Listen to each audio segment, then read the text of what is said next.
una presentación de práctica para el día de mañana, ¿no es verdad?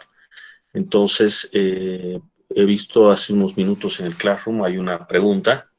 Entonces vamos a dedicar unos minutos a ver, de plantear al menos esa pregunta. Pero primero vamos a continuar con el avance. Tenemos que ocuparnos ahora del método de fuerzas para el análisis de estructuras estáticamente indeterminadas, también conocidas como estructuras hiperestáticas. El día de ayer he mostrado un primer ejemplo, les comenté que esta vez íbamos a hacer las cosas al revés, vale decir, primero un ejemplo para ya familiarizarnos con el procedimiento.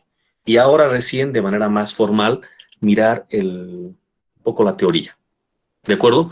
Estoy utilizando esta versión del libro, que es la novena de Hibeler, simplemente porque en la octava que yo manejo hay algunos problemas algunas imágenes no aparecen. Son justamente las figuras las que yo más necesito. ¿De acuerdo? Ustedes obviamente tienen que trabajar con la versión con la que se sientan más cómodos. La octava está en castellano y no hay prácticamente diferencia entre una y la otra. ¿De acuerdo? Entonces, eh, con esa aclaración, voy a arrancar ahora viendo este texto. Ocurre que este tema es el primero que se ocupa de estructuras hiperestáticas, que obviamente es el objetivo de esta materia. Entonces, algunas cosas habrá que decir acerca de las estructuras hiperestáticas o estructuras estáticamente indeterminadas. Lo primero, lo más evidente, es que son estructuras cuyo número de reacciones sobrepasa el número de ecuaciones de la estática. Y eso hace que no se pueda utilizar las ecuaciones de la estática para resolver este tipo de estructuras. Eh, Desde ya, los métodos que vamos a ver a lo largo del curso, y es desde hoy hasta el final del semestre, son todos métodos para sortear esa dificultad. ¿Qué se puede hacer para, sin utilizar únicamente las ecuaciones de la estática, sino planteando otras ecuaciones, resolver este tipo de problemas? Debo decir que son dos los métodos grandes que se utilizan. Uno es el método, voy a ir para atrás, de fuerzas, que es el que ahora estamos empezando a estudiar, y el otro es el método de los desplazamientos. Si ustedes tienen en mente la ecuación de Hooke, la que relaciona fuerza con desplazamiento, fuerza igual rigidez por desplazamiento. Resulta de que hay dos formas entonces de enfocar esto. Uno es tratando de obtener las fuerzas y otro es tratando de obtener los desplazamientos. Este, el nombre lo dice, trata de obtener las fuerzas, primero que nada. El otro tipo de método tratará de obtener primero los desplazamientos. ¿De acuerdo? También este método recibe el nombre de método de flexibilidades. Flexibilidades. La palabra flexibilidad es inversa a la de rigidez. Por lo tanto, también es frecuente llamar a este tipo de métodos de flexibilidades, y al otro, al de los desplazamientos, método de rigideces. ¿De acuerdo? Por flexibilidades o por rigideces. Entonces, el método de fuerzas o método de flexibilidades eh, trata de encontrar primero que nada las fuerzas. En los ejercicios que vamos a ver, esas fuerzas serán las reacciones, primero que nada. ¿De acuerdo? Eh, el nombre flexibilidad lo voy a relacionar con una F minúscula que ayer ya han visto en el ejercicio y ahora lo vamos a volver a ver. Bueno, vayamos por partes. Miren ustedes esta comparación. Acá el texto dice ventajas y desventajas de los métodos, o más bien de las estructuras hiperestáticas. Esta primera parte del texto está referida a introducirnos a lo que son las estructuras hiperestáticas. Fíjense ustedes, acá tengo una viga que está empotrada y sujeta a una carga puntual, y la misma viga en longitud y en sección, pero apoyada y articulada y sujeta a la misma carga. Evidentemente la viga de abajo es una viga isostática.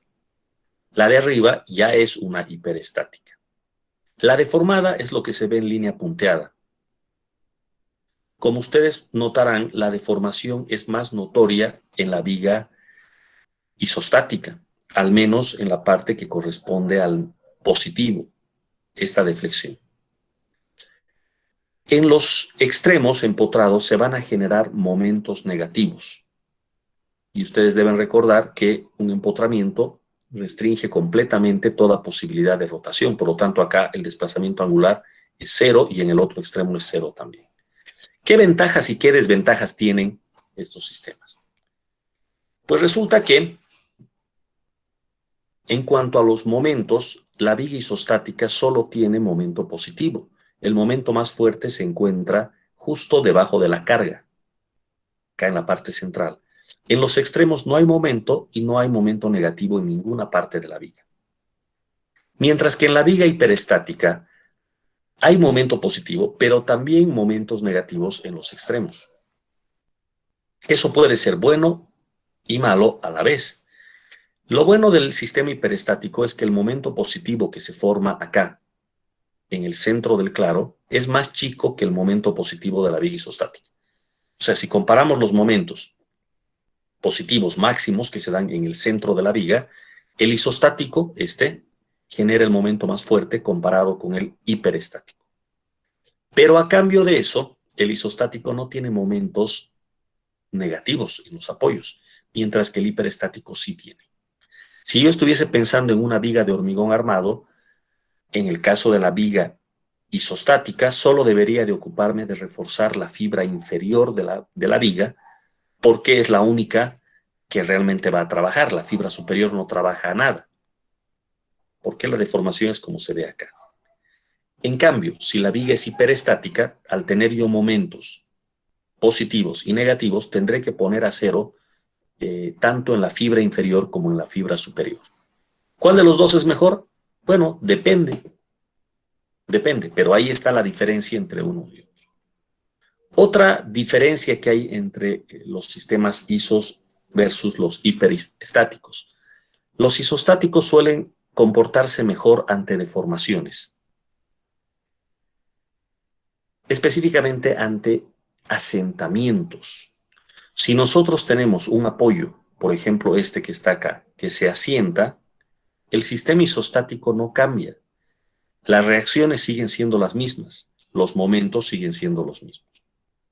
Pero si yo tengo un asentamiento en el apoyo de una viga empotrada, ese asentamiento hace que se redistribuya todo en la viga hiperestática.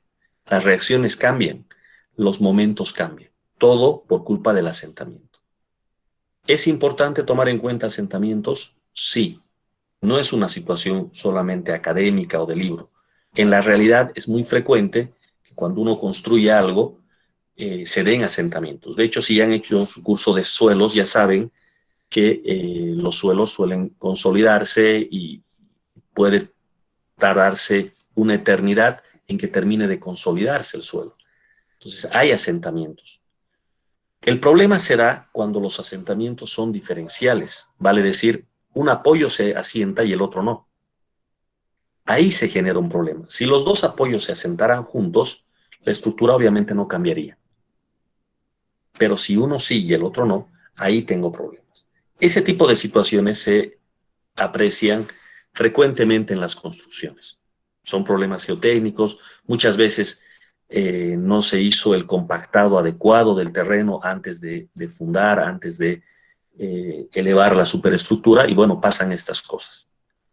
¿De acuerdo? Entonces, ya que estoy hablando de las ventajas y las desventajas, una desventaja que tiene el sistema hiperestático es que es más sensible a cualquier asentamiento en comparación con el isostático. ¿De acuerdo? Bueno, esas son las más importantes en principio. Ustedes pueden darle una leída al texto en castellano y bueno, encontrarán más argumentos que los que yo acabo de dar para las ventajas y desventajas de uno y otro sistema. Bueno, voy a los métodos de análisis. Como mencioné hace unos minutos, Son dos los métodos que utilizamos para sistemas hiperestáticos. Uno es el método de fuerzas o de flexibilidades y el otro es el método de rigideces. Esta palabra stiffness no está de más aprendérsela ya porque se ve mucho en la literatura que nos llega también en inglés. Stiffness llegaría a ser rigidez. Es el método de las rigideces o de los desplazamientos. Entonces, el método de fuerzas que vamos a ver ahora, que es bastante antiguo, miren estos nombres, Maxwell 1800 tanto, Otto Moore, Müller-Breslau, etcétera, es bastante antiguo, ¿de acuerdo? Pero es un método que sigue vigente y se sigue utilizando hoy en día. Es muy, muy bueno. Por el otro lado, el método de desplazamientos tiene más variantes que el de fuerzas. El método de desplazamientos vamos a estudiarlo dividido en tres métodos en este curso, comenzando por el método de la pendiente de flexión, que va a ser el primero, luego el método de cross o de distribución de momentos y luego el método de la matriz de rigidez. Todos esos son métodos de desplazamientos o de rigideces. Aquí hay una tabla interesante que muestra cuáles son las incógnitas en ambos métodos. En el método de fuerzas son las fuerzas, en el método de desplazamientos son los desplazamientos. Las ecuaciones que se utilizan son, en el método de fuerzas, compatibilidad de fuerzas, mientras que en el método de desplazamientos, equilibrio y fuerzas, equilibrio de fuerzas. Vamos a ver en detalle cómo es esto. Esta primera ecuación de compatibilidad ya la he mostrado ayer en el ejemplo que vimos, pero ahora lo vamos a ver con más detalle. Los coeficientes que se utilizan en el método de fuerzas se llaman coeficientes de flexibilidad. Generalmente a las flexibilidades las denotamos por F minúscula. Eso explica el por qué en el ejemplo de ayer aparecía una F y a lo largo de todos los ejemplos que veamos van a aparecer unas Fs de flexibilidades. Mientras que por el otro lado los coeficientes de rigidez, por costumbre para rigidez utilizamos la letra K. Entonces los coeficientes de rigidez los vamos a denotar con la letra K. ¿De acuerdo? Y son clave. Estos coeficientes, tanto de flexibilidad como de rigidez, son la clave para poder aplicar los respectivos métodos de fuerzas o de desplazamientos. ¿De acuerdo? ¿Qué más tenemos por acá? Ya el método de fuerzas como tal. Voy a mostrar el procedimiento general del método de fuerzas. ¿De acuerdo? Quienes han visto la grabación de ayer o han estado en la clase de ayer, vayan haciendo memoria de lo que hicimos. Miren, acá tengo una viga que está empotrada en un extremo y, bueno, tiene un rodillo en el otro. Si sumamos las reacciones, evidentemente son 4, por lo tanto me sobra una, tengo una redundante. Podríamos decir que el grado de criticidad es de 1, ¿de acuerdo? A ver, un segundo, alguien quiere ingresar al aula. Ok. Entonces, el grado de hiperestaticidad aquí sería 1. Esta es la viga real. El método de fuerzas se basa en lo siguiente. Vamos a desdoblar la viga hiperestática en tantas vigas isostáticas como sean necesarias, de manera que la suma de las vigas isostáticas reproduzcan a la viga hiperestática, que es la viga real, la que queremos resolver. Entonces, fíjense cómo vamos a hacer las cosas. Debemos de eliminar, perdón un ratito, debemos de eliminar alguna de las 4 reacciones. En este ejemplo, lo que vamos a hacer es eliminar la reacción en B. No es verdad que son 4 reacciones y yo solo puedo resolver 3. Entonces el método consiste en eliminar alguna de las reacciones. En principio puedo eliminar cualquiera, pero acá, bueno, tengo el esquema para eliminar la reacción en B. Listo. ¿Qué pasa si no hay reacción en B? Eso es lo mismo que decir ya no hay apoyo en B. Si no hay apoyo en B, la viga se convierte en una viga empotrada y libre. Entonces, obviamente, la deformada va a ser distinta a la que en la realidad tenemos. ¿Qué es lo que va a pasar en el punto B? Pues va a aparecer un desplazamiento. Llamémosle a ese desplazamiento delta B. ¿De acuerdo? Delta B es lo que se desplaza. Noten que las cargas reales, en el problema teníamos una sola carga que era P, acá se sigue manteniendo. Si hubiesen más cargas, las mantenemos todas. ¿De acuerdo? Y tenemos un desplazamiento delta B. Ahora, para que la estructura original sea restituida, debemos de sumarle una otra estructura, que es lo que tenemos acá.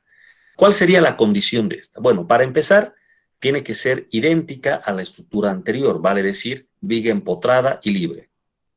Idéntica. La sección de la viga, la misma, todo igual. Lo único que en esta viga no voy a colocar la carga real. ¿Sí? Todas las cargas reales que hubieren, las voy a borrar. Y en su lugar voy a colocar una sola carga, con la intención de que este desplazamiento que se formó delta B desaparezca, se haga cero, se compense. Entonces, obviamente, voy a irme al punto B. Y en el punto B voy a colocar una fuerza.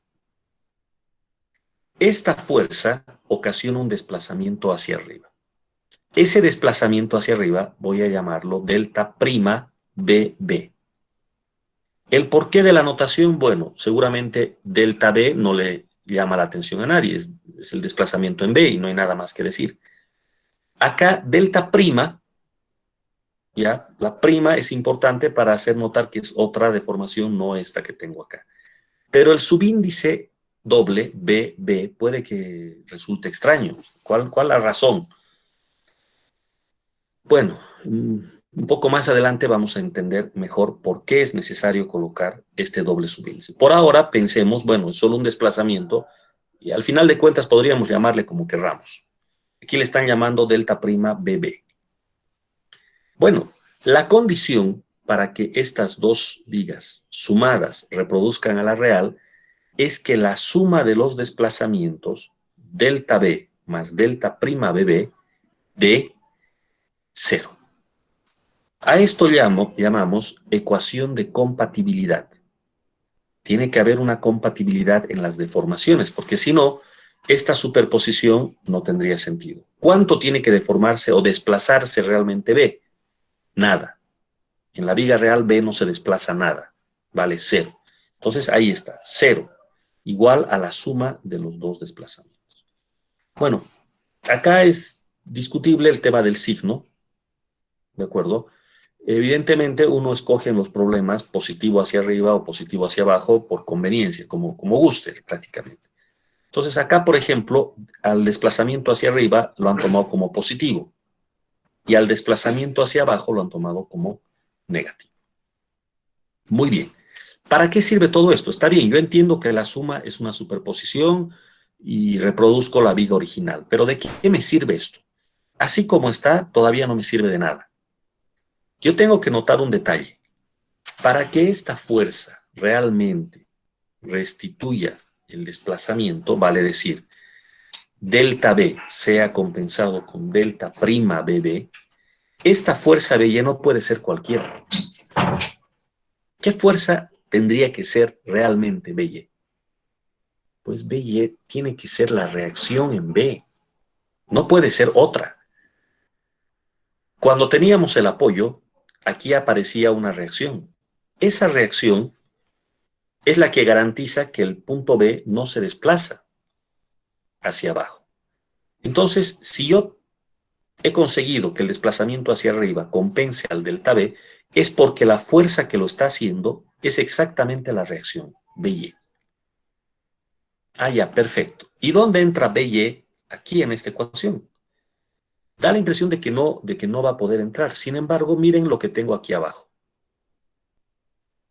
Lo que pasa es que en esta superposición, en esta segunda estructura, yo no conozco BY.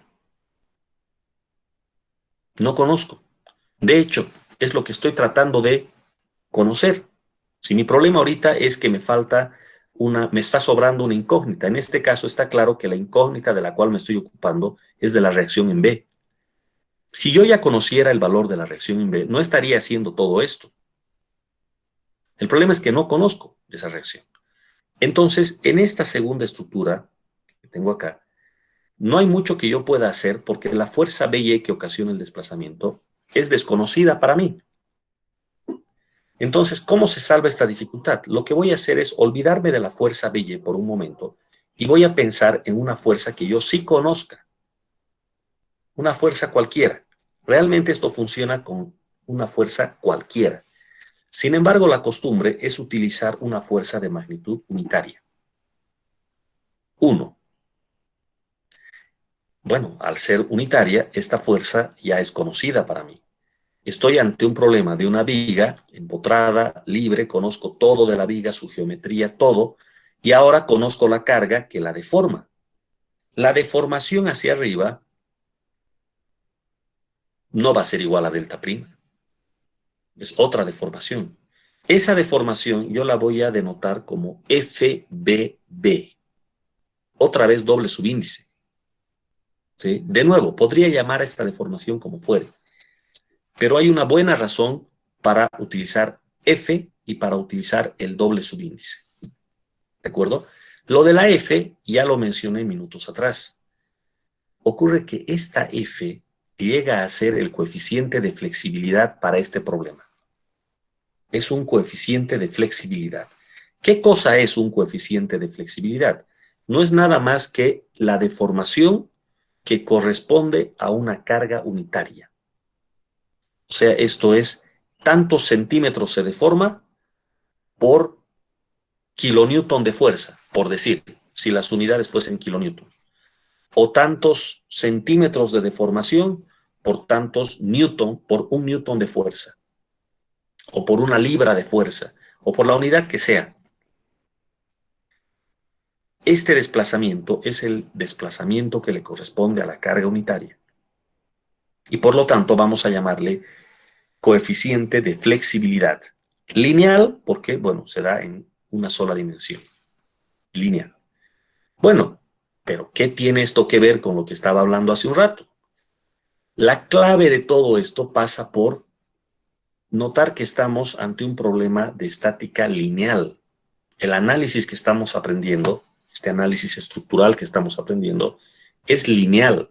Lineal en el sentido de que si tengo una fuerza que vale tanto y ocasiona un desplazamiento, si yo duplico la magnitud de la fuerza, el desplazamiento se duplica también. O si yo divido a la tercera parte la fuerza, el desplazamiento se divide a la tercera parte también. Ah, perfecto. Entonces hay una relación. Esta carga unitaria ocasiona un desplazamiento F, como la carga BY ocasiona el desplazamiento delta prima. Esta es la clave de todo. Fíjense, a ver, traten de hacer mentalmente una regla de 3. La carga 1 ocasiona un desplazamiento FBB, como la carga BY ocasiona un desplazamiento delta prima BB. Ahora despejen de ahí delta prima BB y van a llegar a esta ecuación. En realidad, de la regla de 3 les va a quedar BY por F dividido entre la fuerza unitaria. Bueno, 1. Entonces no cambia nada, es simplemente BY por FBB. Gracias a esa relación lineal, esta ecuación es válida. La regla de 3 entre fuerzas y desplazamientos es válida. Entonces, delta prima yo puedo reemplazar por esta ecuación que tengo aquí abajo. Ahora delta prima es la fuerza BY por FBB. Y eso aparece acá escrito, como ustedes notarán. Entonces, en la ecuación de compatibilidad, en aquella en la que yo decía que el desplazamiento hacia abajo, delta B, más el desplazamiento hacia arriba, delta prima, daba 0, ahora yo tengo la ventaja de que puedo colocar delta B más delta prima B, pero delta prima es esto que está aquí. Entonces, miren cómo queda la ecuación. Queda de esta manera. Repito, el signo fue simplemente porque escogimos que el desplazamiento hacia abajo sea negativo y hacia arriba sea positivo. Es completamente arbitrario. Si ustedes escogen al revés, va a seguir siendo lo mismo. Porque la ecuación está igualada a 0. Si yo le pongo a delta B positivo y al otro negativo, es la misma ecuación. Bueno, acá es donde me doy cuenta que todo esto tiene sentido. Porque resulta que apareció BY, que es mi incógnita. Yo quiero calcular esta fuerza. Y resulta que solo necesito delta B y FBB. ¿Pero qué son estas dos? Delta B y FBB. Regreso a mi esquema y resulta que delta B no es nada más que el desplazamiento debido a la carga real que tengo acá para esta viga isostática. Pero delta B es solo un desplazamiento de una viga isostática. Esto yo ya lo sé calcular. Tengo varios métodos. Doble integración, viga conjugada, castigliano, trabajo virtual. Cualquier método puedo utilizar y calculo delta B porque yo ya sé calcular desplazamientos de vigas isostáticas. Entonces, delta B se calcula. En la otra estructura, en esta que está aquí abajo, tengo una carga conocida, unitaria. La viga es isostática. ¿Qué tengo que calcular? Un desplazamiento. Le he llamado de un modo medio raro este desplazamiento, FBB. No importa. Sigue siendo el problema de cálculo de un desplazamiento para una viga isostática. Entonces calculo FBB de acá. Una vez tenga delta B y FBB, reemplazo y lo único que tengo que hacer es despejar la fuerza BY. Habría encontrado con esta ecuación la ecuación que me faltaba para que el sistema deje de ser indeterminado y pase a ser determinado. Determinado porque tengo igual número de ecuaciones que de incógnitas. El sistema sigue siendo hiperestático, pero ya no es indeterminado. Ahora tengo igual número de ecuaciones que de incógnitas. Bueno, BY puedo calcular directamente y una vez tenga BY coloco aquí mi reacción. El resto, las tres reacciones que me faltan en A, las voy a obtener por la estática básica. Suma de fuerza 0, suma de momento 0. Ya la fuerza en B es conocida a estas alturas. ¿De acuerdo? Este es el procedimiento. A esta estructura que hemos fabricado aquí, que es la estructura isostática, la vamos a denominar estructura primaria. ¿De acuerdo? Cargada con la carga real y luego con la carga unitaria para reponer el desplazamiento y regresarlo a como era originalmente. ¿De acuerdo? Bueno, este es el procedimiento general y lo que vamos a hacer a partir, bueno, ya hemos empezado ayer, en todas las clases que restan, vamos a aplicar esta misma idea, pero en distintas estructuras. Pero la verdad es que después de hacer esto unas 2 o 3 veces, ya se va a tornar repetitivo. Ya va a ser historia conocida, ya la hicimos. ¿De acuerdo? Lo que cambia de estructura a estructura, de viga a viga, obviamente es la geometría, las cargas y demás. Pero el método es idéntico, no cambia nada. Es lo mismo que vamos a hacer una y otra vez.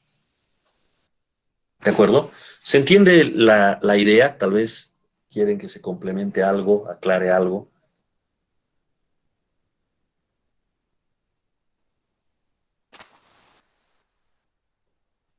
¿No? Muy bien. Entonces, bueno, en el libro hay un poco más de teoría. Perdón. Sí, Dije sí, una sí. consulta. En lo que nos explicaba en este ejemplo, habló sobre qué es un análisis estático, lineal. En Exacto. en este mismo ejemplo, ¿en qué momento pasaríamos al análisis dinámico no lineal? O sea, ¿cómo no? ¿En O, qué momento se pasa? o ya. Bueno, en todo el curso de hiperestáticas no vamos a pasar ni al dinámico ni al no lineal. Sin embargo, en la realidad sí podrías pasar. Imagínate, esta carga P, si estuviésemos en la realidad, podría ser, bueno, cualquier carga. Ponte una persona. Tengo una viga y esta es una persona que está por su propio peso ocasionando una carga puntual sobre la viga. Esta sería una carga estática. La persona está quieta. Pero ¿y qué tal si la persona empieza a brincar? Empieza a brincar. Ya no estamos hablando de la carga únicamente debida a su propio peso. Debido a su movimiento hay una energía, esa energía se convierte en trabajo, hay una fuerza adicional y claro, yo no espero que la respuesta de la viga sea la misma. Estaríamos ahora en condiciones dinámicas, ¿de acuerdo? Y claro, el análisis cambia, el análisis se hace de otra manera. De hecho, toda una rama de la ingeniería estructural es la dinámica estructural, así se llama, el análisis dinámico de estructuras. ¿Es importante el análisis dinámico de estructuras? Sí. Hay varias cargas, dos de ellas resaltan. Una es el viento. Imagínense un puente o un edificio alto, el viento golpeando sobre el edificio. Es como esta persona saltando sobre la viga, ¿se dan cuenta? No es una presión estática la que hace el viento, sino es dinámica. Lo hace por ráfagas, a ratos golpea, a ratos no golpea. Entonces, es una carga dinámica y habría que analizar la estructura de forma dinámica. Peor aún, el sismo. El sismo es una sacudida que de ninguna manera es estática, es dinámica, completamente dinámica. Entonces la forma de abordar el problema ya cambia, ¿no? Es distinto. En este curso de hiperestáticas no vamos a ver problemas dinámicos de ninguna manera, ¿ya? Si hacemos una materia muy bonita en la carrera, en realidad solo los que van a seguir la rama de estructuras van a hacer esto. Se llama ingeniería antisísmica, pero dentro de ingeniería antisísmica se ve un poco de dinámica estructural. Es la única materia en la que van a ver esto. ¿De acuerdo?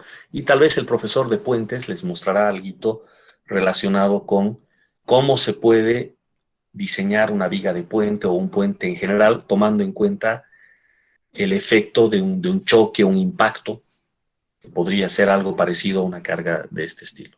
Pero más que eso, no. En el posgrado sí se ve esto con más detalle. Y el no lineal también es muy interesante, pero queda fuera de nuevo, queda fuera de lo que estamos estudiando en hiperestáticas. Porque no lineal significa que la relación fuerza-desplazamiento ya no es más lineal. Si ustedes se acuerdan, la relación de esfuerzos, por ejemplo, esfuerzo de formación es una línea recta. Pero si nosotros esforzamos demasiado al material, este sale de la zona lineal, pasa a la no lineal, ya estamos en la zona inelástica. Algo de eso han debido ver en resistencia de materiales 2, que es lo que pasa cuando se empiezan a formar rótulas plásticas y este tipo de cosas. ¿De acuerdo? Pero en diseño como tal no lo van a ver de nuevo. Todo lo que se aprende a nivel del pregrado es lineal y casi todo estático. ¿De acuerdo? Realmente es fascinante. Hay mucho que se puede hablar sobre eso. Pero bueno, regresando a lo que es nuestra materia, no vamos a ver ni el uno ni el otro por ahora. ¿Ya? No sé si era eso lo que me estaba preguntando, señorita. Sí, está bien, Inge, gracias. Eso era eso. Ok. Muy bien. Si hay alguna otra consulta. Bueno, acá tengo algo más. Ah, ya. Esto más para terminar la teoría e irnos al ejercicio que ha propuesto su compañero. Eh, Vean la viga real, otra vez, la misma carga, todo igual, pero no estamos obligados a quitar el apoyo en B necesariamente, ya que este es un empotramiento, hay una reacción de momento, ¿no es verdad? ¿Qué tal si liberamos ese momento más bien? Es decir, convertimos a nuestra estructura en esta que vemos acá. La estructura primaria ahora sería esta. ¿Cuál es la diferencia con la estructura real? Que hemos liberado el empotramiento. Y claro, la forma de hacerlo es poniendo aquí un apoyo fijo. El apoyo fijo restringe traslación, pero no ofrece resistencia al giro. Entonces, nuestra estructura primaria otra vez sería una isostática, pero ahora una isostática tipo apoyo fijo rodillo. ¿De acuerdo? ¿Cómo sería ahora la situación? Al no existir este empotramiento, fíjense que lo que ocurre ahora es que el desplazamiento ya no va a ser un desplazamiento lineal. Ahora lo que va a haber es un desplazamiento angular. Llamémosle de alguna manera al desplazamiento angular, por ejemplo, tita A. La idea es que se restituya esto, se reponga este desplazamiento, porque en la realidad no hay ese desplazamiento. Entonces necesitamos que nuestra viga se desplace en sentido opuesto, hacia arriba.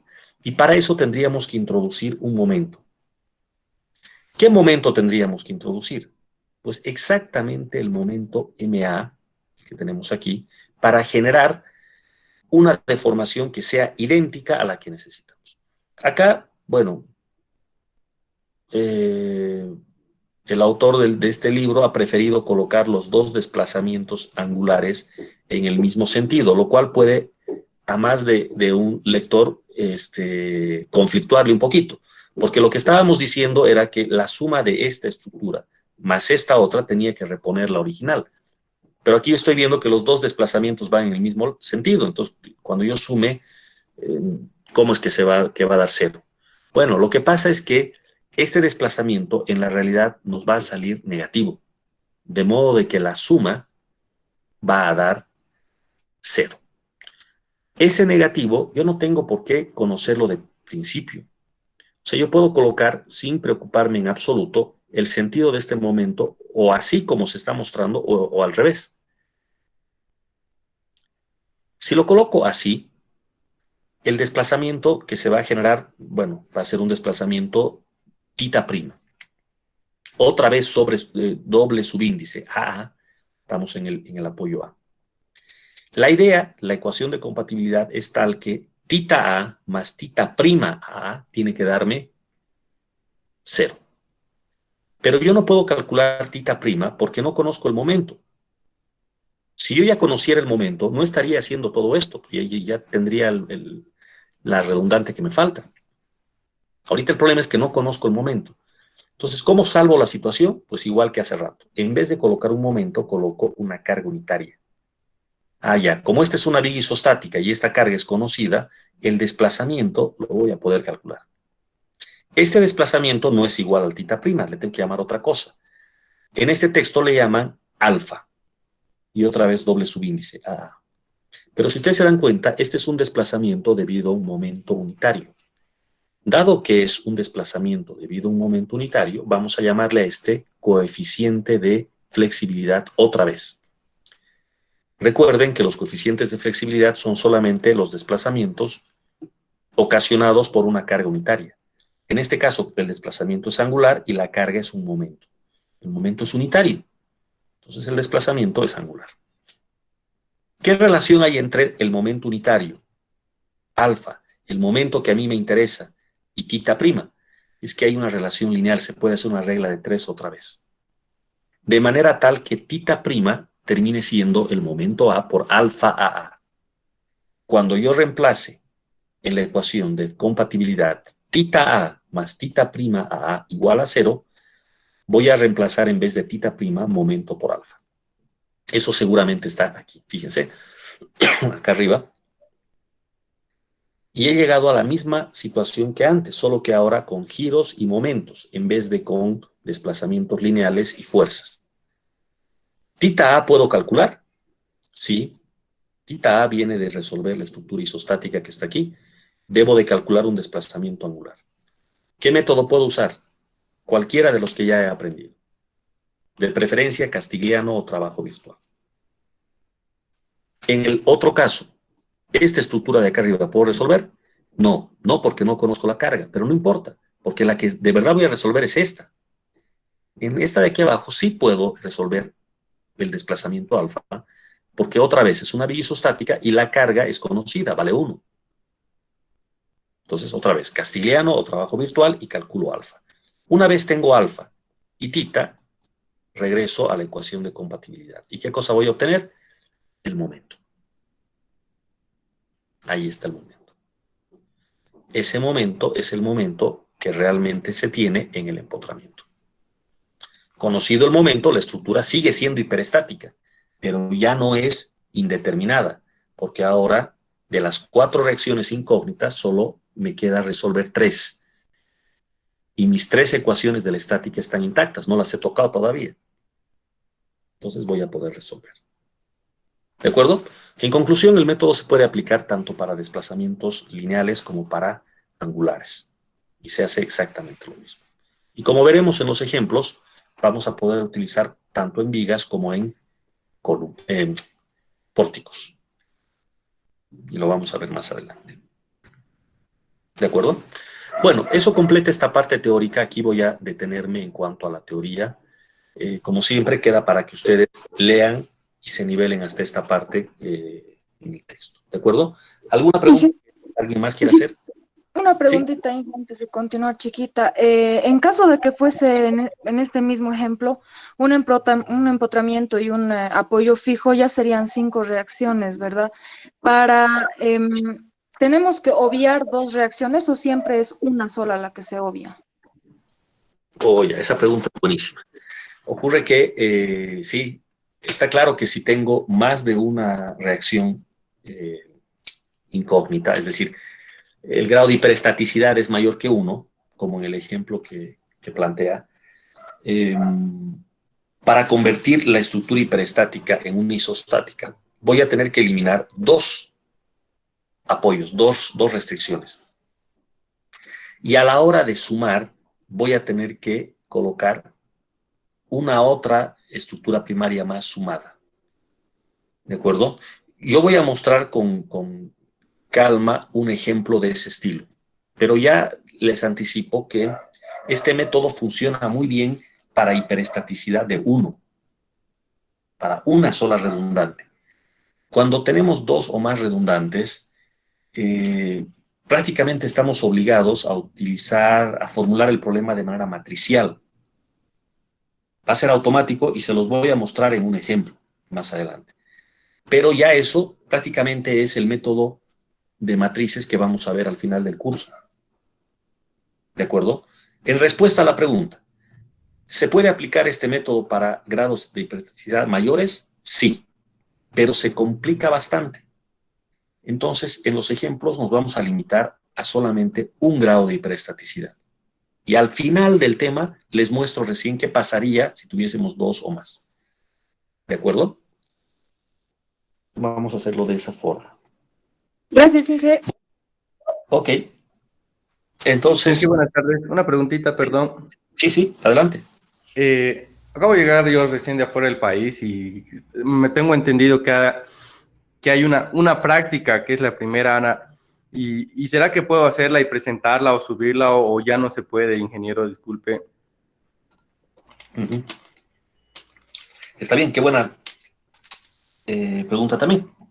Ocurre que no hay ningún problema, pueden subir las prácticas con demora.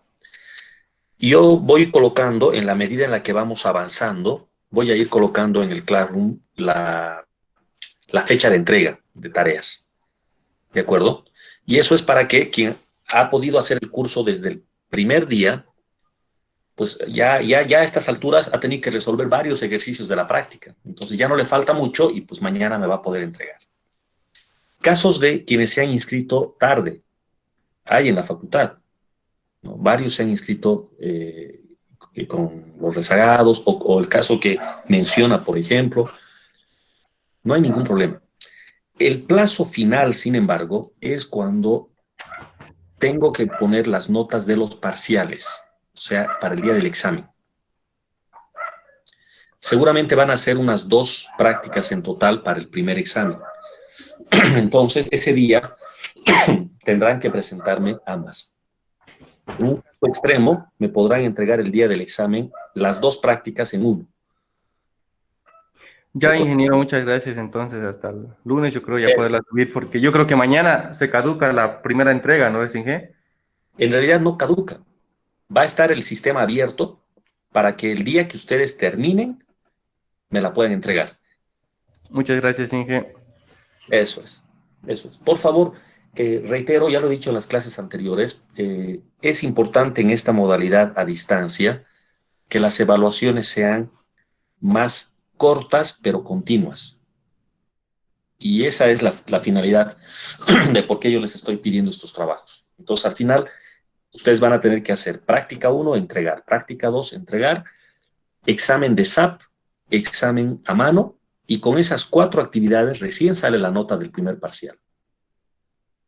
¿Me entienden? Eso es lo que vamos a hacer. Bueno, si hubiese alguna otra pregunta más. No. Ok. Dejo la presentación acá y nos vamos a ir a justamente a nuestro Classroom.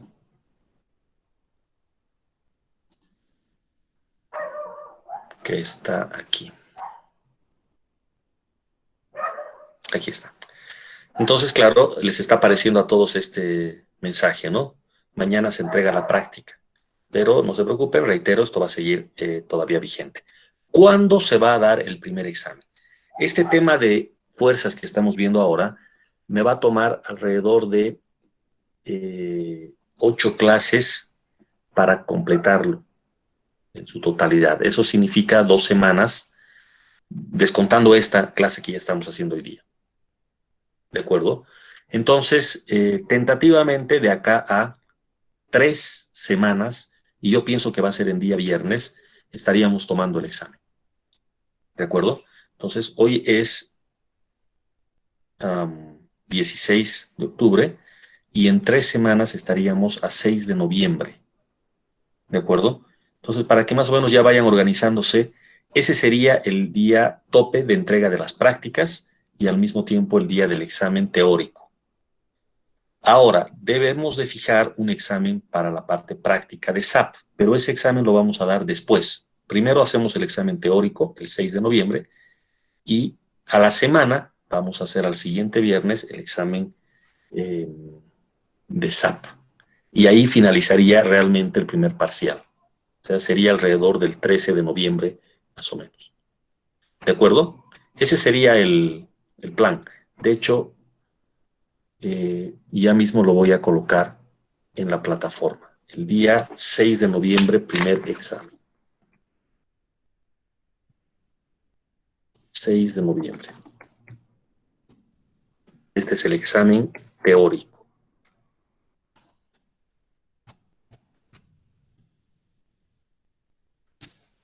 El primer examen de SAP lo vamos a dar la semana siguiente, o sea, el 13 de noviembre.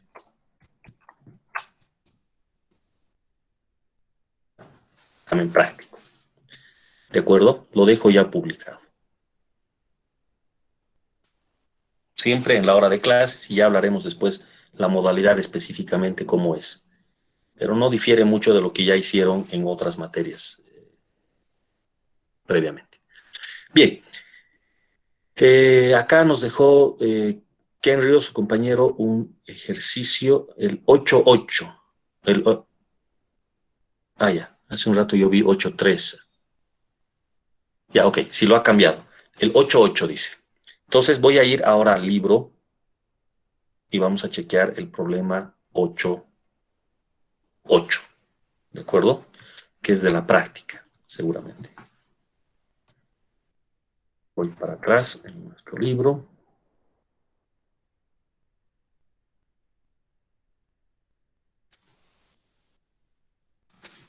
Bueno, yo estoy ahorita mirando la versión 9 del libro. Vamos a chequear si coincide con la que tienen ustedes para la práctica, ¿de acuerdo?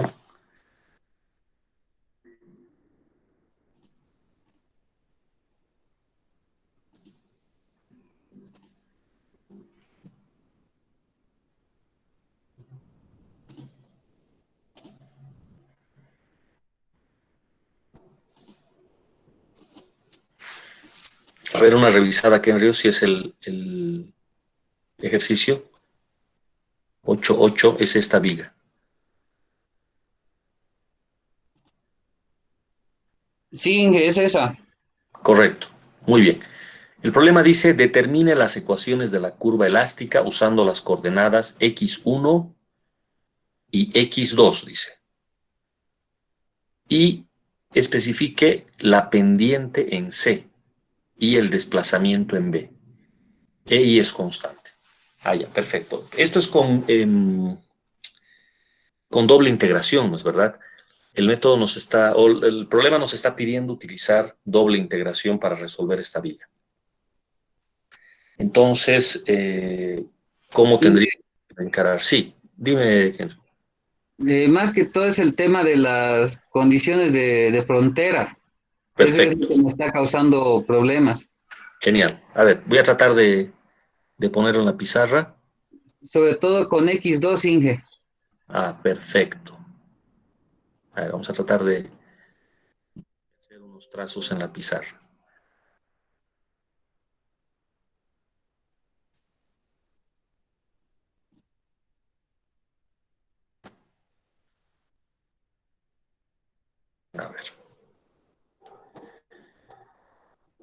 Nos llevamos el enunciado más.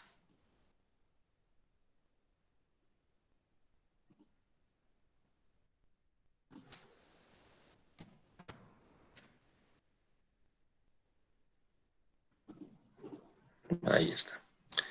Entonces, vamos a ir ahora a la pizarra.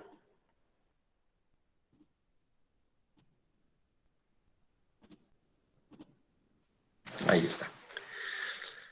Entonces, a ver, veamos cómo nos movemos aquí.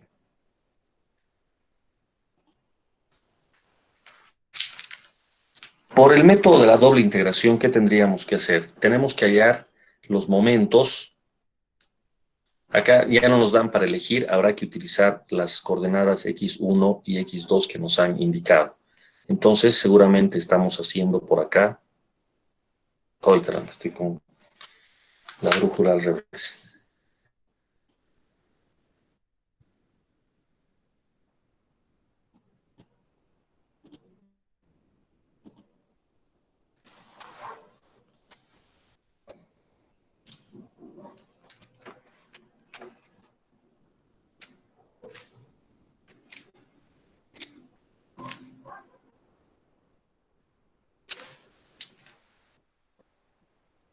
Ya, esto está mejor. Esto sería así, x1. Aquí hago un corte, el momento m1 lo voy a obtener aquí. La otra coordenada me están diciendo que tiene que ser esta, x2. Aquí hago un corte y el momento por izquierda viene así, ¿verdad? Entonces lo primero que vamos a hacer es hallar ambos momentos. X1 seguramente vamos a utilizarlo desde A hasta C y X2 desde B hasta C. Entonces, claro, como dice su compañero, el tema son las condiciones de borde, ¿no? ¿Cómo tomamos las condiciones de borde? Evidentemente hay una ecuación, recuerden que usábamos la letra B para referirnos a la deflexión, B1 de X1. Esta solo tiene validez para X1 entre 0 y A. Y V2 de X2 viene del otro lado y solo tiene validez para X2 que también empieza en 0 y también termina en A. Miren qué interesante. ¿No es verdad? De X2 hasta este punto que también es A. Ahora, ¿cómo serían las condiciones de borde? Está claro que al haber un empotramiento en A, V1 de X1 evaluado para X1 igual 0 vale 0. Esa condición es obligada, ¿verdad? En el extremo izquierdo apoyo A. También V1 de X1, pero prima, que nosotros hemos preferido utilizar la letra tita para referirnos a la derivada, tita 1 de X1 evaluado en X1, 0, tendría que ser 0 también, porque ese es un empotramiento, ¿verdad? Entonces, esta viga seguramente se está flectando, a ver si me sale bien la línea. Más o menos se está flectando así, ¿verdad? Eso es lo que está pasando. Entonces, ya hemos utilizado el extremo A. Ya tengo dos condiciones de borde. Recuerden que en estos problemas se necesitan 4 condiciones de borde. Bien, ¿cuál sería la siguiente? En el punto C, ¿qué es lo que tenemos? El punto C tiene una situación interesante. Es donde confluyen V1 y V2, ¿no es verdad? Entonces, tiene que haber continuidad. Lo que pasa es que la deformada, descrita por V1, función de X1, cuando X1 es igual a A, es decir, en el punto C, tiene que ser igual a V2, que es función de X2, cuando X2 es igual a A también. En otras palabras, en el punto C, V1 y V2 tienen que ser iguales, porque si no habría una discontinuidad y eso no puede ser. Pero además, recuerden que la continuidad en matemáticas, en cálculo, de una función matemática está garantizada no solamente cuando el valor de la ordenada es igual, sino también cuando la pendiente es igual. Entonces, en realidad aquí debo de sacar la primera derivada. Pero, repito, a la primera derivada, por costumbre, la denotamos por tita 1. Entonces, tita, primera derivada, cuando x1 vale, estoy en el punto C, A, es igual a tita 2, que sería la primera derivada al otro lado, ¿no? X1 y X2 valen A, solo que uno yendo de izquierda a derecha y el otro yendo de derecha a izquierda, esto tiene que ser igual. Solo hay un detalle aquí, que yo imagino que ese es el problema realmente, por el cual esto podría no estar saliendo bien.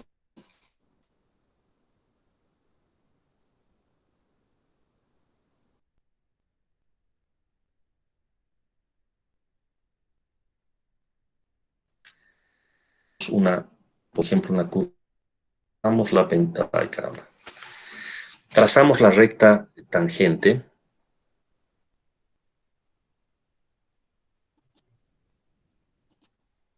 Me parece que me va a costar un poquito hacerlo. Lo voy a poner así, no lo voy a trazar. Imagínense ustedes.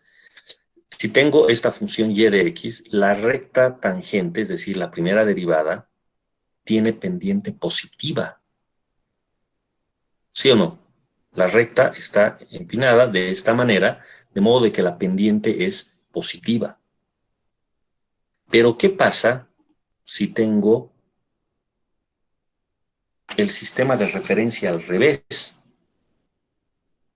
Esto es así, así y así. Y ahora yo tengo una curva idéntica a la que tenía hace rato. Pero ahora el sistema de referencia es al revés. La tangente, que es la primera derivada, sigue siendo la misma. Pero el signo es distinto. ¿Por qué yo digo que aquí la pendiente es positiva? La pendiente es positiva porque cuando aumenta y, aumenta x. Cuando disminuye y, disminuye x. Por eso la pendiente es positiva. Pero aquí, cuando aumenta y, disminuye x. Y viceversa. En este caso, la pendiente me sale negativa. Y en este otro, la pendiente me sale positiva. ¿Qué tiene que ver eso con el problema que estamos analizando? Ocurre que nos han obligado a utilizar las coordenadas x1 y x2, que justamente tienen este problema. x1 apunta a la derecha y x2 a la izquierda. Entonces, cuando yo vengo a igualar estas pendientes, aquí estoy cometiendo un error si no coloco el signo, porque una de estas dos tiene que ser negativa. Entonces, quizás este era el problema y por eso no salía el resultado. Una de estas dos, por ejemplo, esta, es negativa.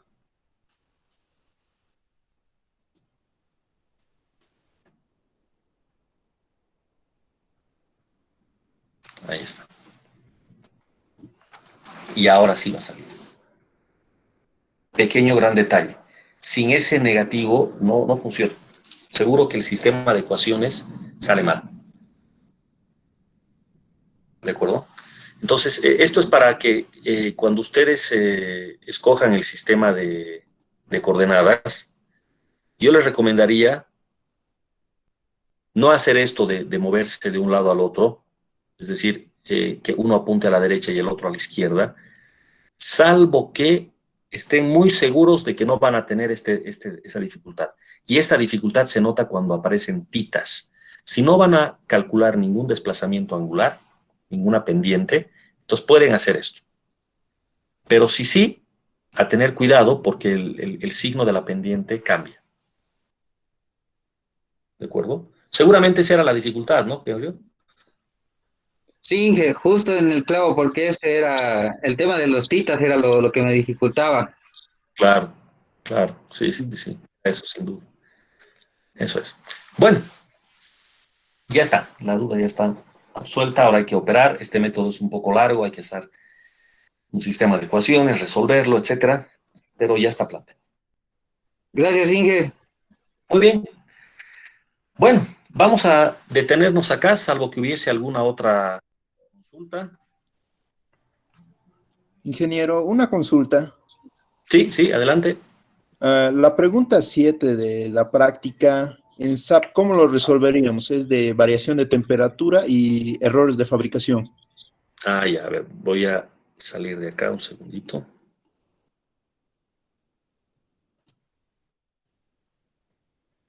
Vamos a irnos al libro mejor.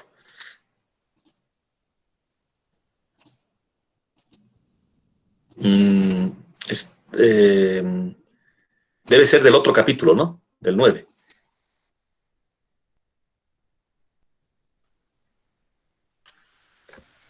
Sí, es el 9.1718. Eso es, vamos a irnos ahí.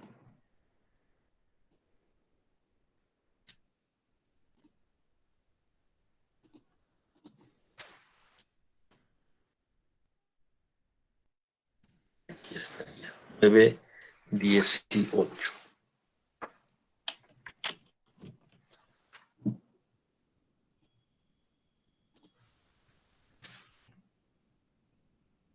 Ya, perfecto. Ya, ok. La mano se hace, ¿verdad? No es muy problemático, lo hemos visto en el curso. El problema es en el SAP.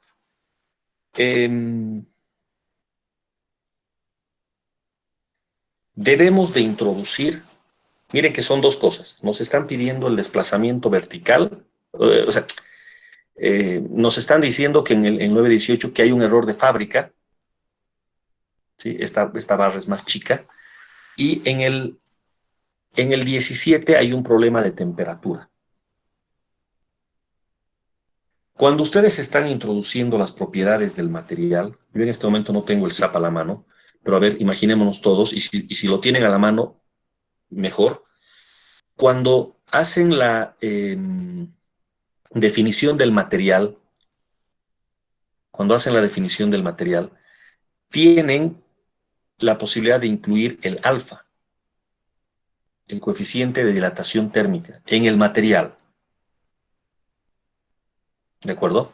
Ahora, cuando van a cargar, ¿no es verdad que ustedes seleccionan la barra,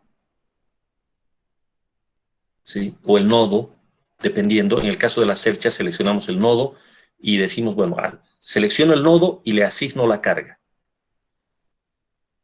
En este caso, si es que se fijan bien en el SAP, les permite introducir no solamente cargas en forma de fuerza, sino también en forma de desplazamiento. Como desplazamiento se puede introducir. Entonces, es en el mismo lugar en donde ustedes colocan la carga. Ahí, en vez de colocar fuerza, colocan en lugar de fuerza desplazamiento. Y ahí pueden colocar esto. Tanto el 0,5 como el debido a la temperatura. ¿De acuerdo? Me hubiese gustado que me avisen esto antes, claro, para que yo ya les deje un material. Vamos a hacer lo siguiente. Yo voy a colocar un par de imágenes en el Classroom, pero necesito que me aguarden porque yo voy a entrar todavía a clases. Recién hacia el final de la noche voy a poder volver al Classroom. Les voy a dejar un par de imágenes exactamente dónde tienen que entrar con el SAP para resolver este ejercicio. ¿De acuerdo? Aquí en el Classroom va a estar. ¿Ya? Aguárdeme, por favor, un poquito hasta eso. ¿Ya? Ya, gracias, ingeniero. Ok. Listo. Por favor, así como lo ha hecho su compañero hoy día, dejen la pregunta en el Classroom. Así yo ya empiezo a colocar en la pizarra, ganamos un poquito más de tiempo. ¿De acuerdo? Trabajaremos así, ¿no?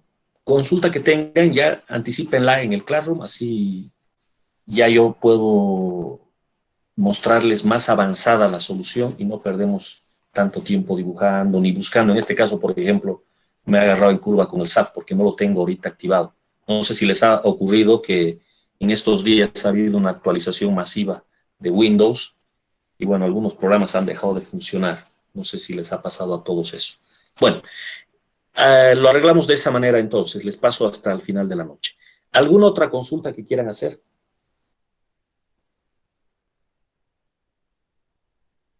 No. Listo, muchachos. Acá cerramos la sesión y continuamos el día lunes a las 2:15 como de costumbre. ¿De acuerdo? A ver, aquí un ratito. Ariel Dagner dice en el 827, ¿qué tipo de apoyo tomamos en el B? A ver, Estito más, por favor, antes de que nos vayamos. 827. Voy a regresar al libro. Un ratito. Están viendo el libro ahorita, ¿no?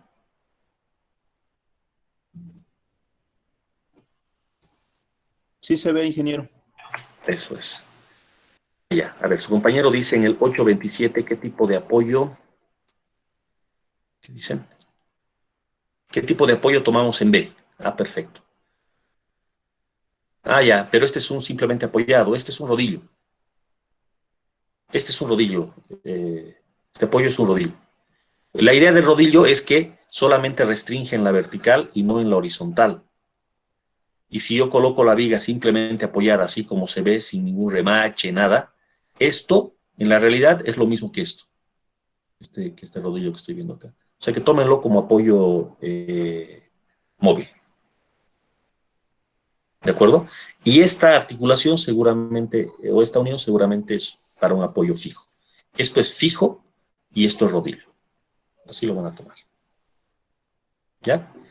Bueno, ahora sí, cerramos la sesión. Eso es, Ariel, perfecto. Listo, muchachos, hasta el día lunes, pues buenas noches. Hasta luego, Inge, buenas noches. Hasta luego.